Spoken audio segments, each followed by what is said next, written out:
Hey guys, get ready with me for a work day. First, I use my Be Energized serum, and then I use my LOL Eye Perfecting Complex.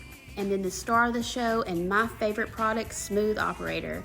This product is fabulous. It has leading technology. When put on your skin, it matches your skin and smooths it over. It's finally feeling like fall, so I brought out the Chocolate Liqueur eyeshadow palette. So is it just me, or does anybody else move their mouth this much while they're putting on their eye makeup or makeup in general? Anyway, I'm using the Drama Queen mascara from Fleur de Vie, and I couldn't go a day without my Fleur de Vie brush kit. So here I'm just finishing up with my Drama Queen mascara, and to top it off, I'm going to use the new Kalamata Gel Lip Liner. It is my favorite lipstick that Fleur de Vie has. And here's the finished product. I'm gonna go and do some massages. Thanks for watching.